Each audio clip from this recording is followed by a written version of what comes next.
Ministers of both Defence and International Relations are due to answer questions from MPs this afternoon about the visit made by the Chief General of the South African National Defence Force, Rudzani, Maphwanya, to Iran. Last week, the International Relations Ministry condemned his comments that South Africa and Iran were both fighting for freedom and had common interests. The Defence Minister, Andrew Motshekga, first said he should not have made those comments and then said he had done nothing wrong and that she had given him permission for the trip. The presidency also saying President Cyril Ramaphosa wants to meet with Maphwanya. Dr. Jakkie Cilliers is the head of the African Futures and Innovations Program at the Institute for Security Studies. Dr. Cilliers, good afternoon to you and thank you for your time. What kind of questions do you think MPs should be asking these ministers about the trip and what Maphwanya said there? What do you think we need to know about what happened? Well, I think that what's going to happen is that we're going to find a number of reasons being explained for the trip. The fact that it was authorized last year, that the authority for the trip was granted by the minister, and that there was no intention in the timing. But the reality is that both the Chief of the National Defence Force and the minister should have realized that it's an extremely awkward time to undertake such a trip. And then the Chief of the National Defence Force exceeded his constitutional mandate by pronouncing on matters that were clearly, as we say, out of his lane. And this has caused South Africa severe embarrassment. I mean, we must understand that the main beef that the US, or whatever we may think about Trump, has with South Africa is really our foreign policy. And it is our membership of BRICS, the issue of moving away from the dollar, and seeing as extremely hostile towards US interests. Now, we can say a lot of things. Few of us appreciate the way Trump is managing foreign affairs, but we are trying to negotiate a trade agreement for a country that's our second largest trade partner.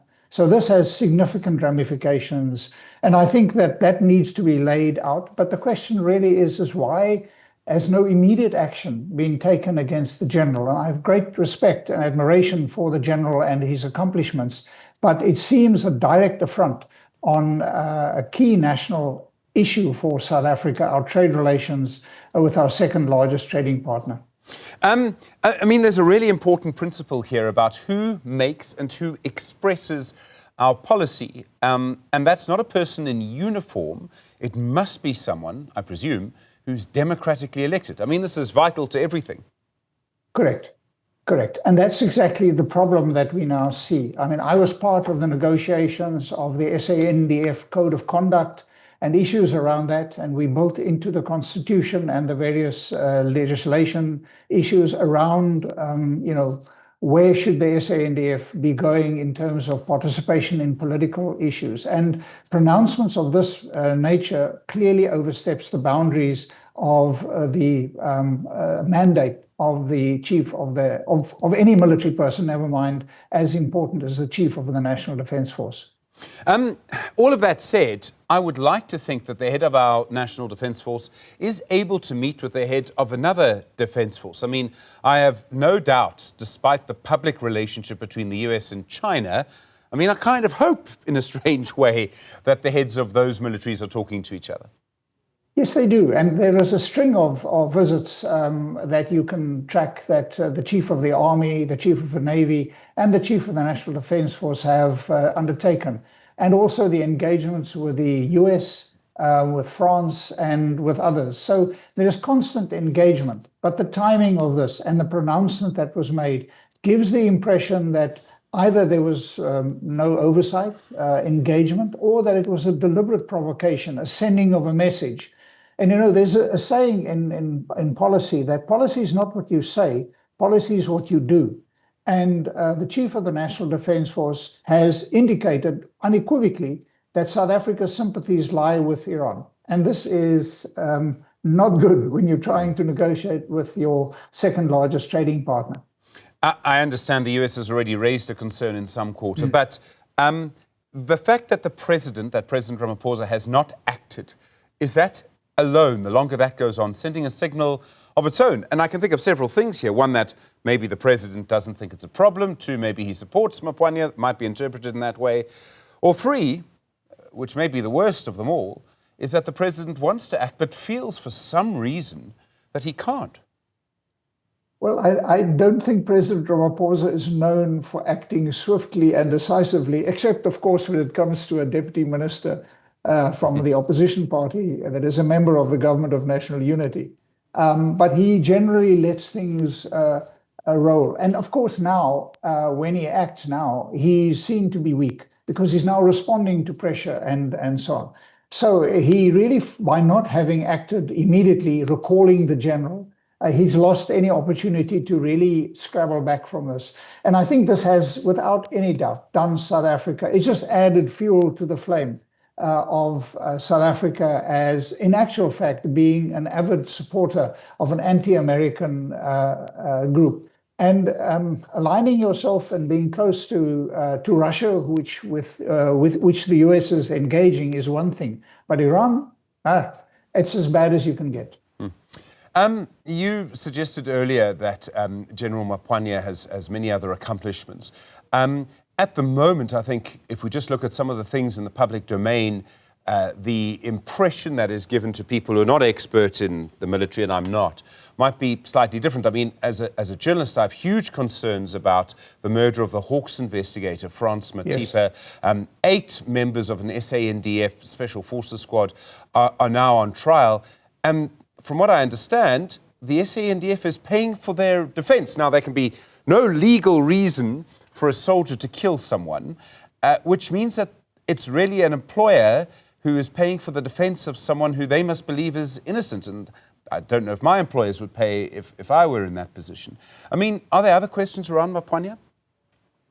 Well, you know, since the ANC came into power, it has been very careful about making sure that it has executive control over all the defense security institutions.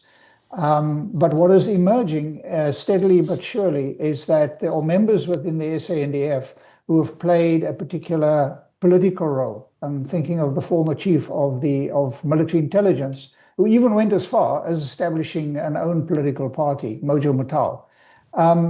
And it seems as if the ideological core of the anti-Ramaphosa faction within the ANC is really located within MK, which is, of course, the most politicized, ideologically focused grouping within the broader ANC church. So I think there are some issues that need to be asked. You know, we are all calling for appointments to be made within South Africa, South African civil service, including the security agencies, that are based on integrity, competence, and not on loyalty or party political faction. And the general, I don't know him, but seems a very competent person and so on. But he has overstepped his mark. And we need to move to a situation when senior appointments like the NPA and others are not made on political judgment, but are made because these people have come through the ranks and are competent and can really execute their function. And this is where I think the presidency and where the ANC is seriously failing. And that gives rise to this issue, concerns around Black economic empowerment and about cadre deployment, which are legitimate issues that I think we are creating problems around. There's another bigger question, perhaps, and it comes in light of what happened in the east of the DRC. I'm talking about the... Yeah. On paper, it looks like a military failure to deal with the M23 rebels as part of that SADC force, but you, again, are an expert in strategy. I'm not. It seemed to me that our SANDF was set up for failure.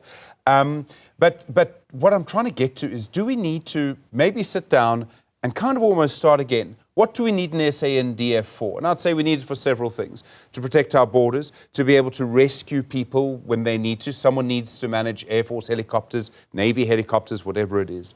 To do other things. Do we need another reassessment of what the SANDF is for? And then, what we're prepared to pay for it? Excellent question, excellent point, Stephen, that you're making. South Africa needs, that's what we were hoping the so-called national strategy would do. It would deal with the security architecture.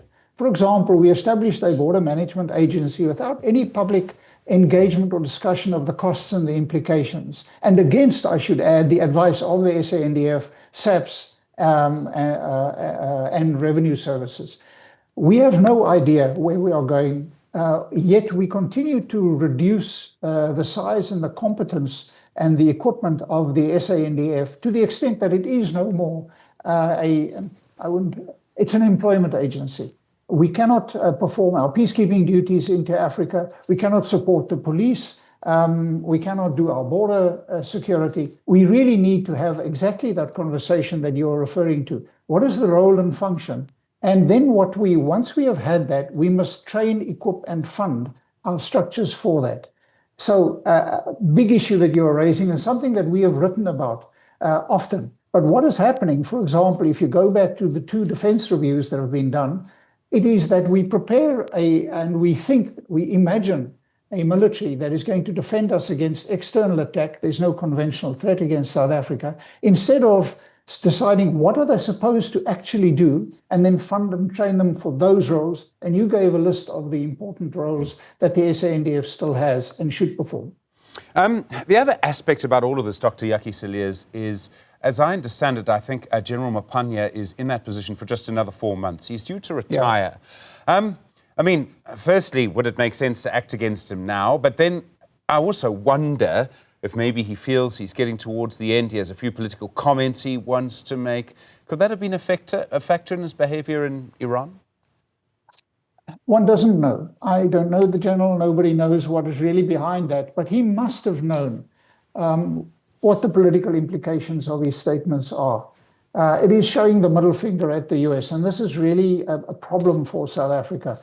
So I think in a normal society, I think the general would be asked to step down prematurely and a process starting to replace him, or he would have been axed, he would have been told to resign. Of course, he is somebody who has spent years in the military, built up a career and all kinds of stuff, pensions and all of this kind of stuff. But if you look at what happens in other democracies, then the line on this is a very clear black and white line about what is acceptable and what is not.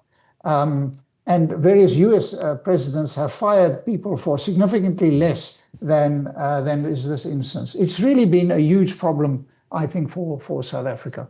Dr. Jakkie Cilliers, thank you very much indeed, head of the African Futures and Innovation Program at the Institute for Security Studies.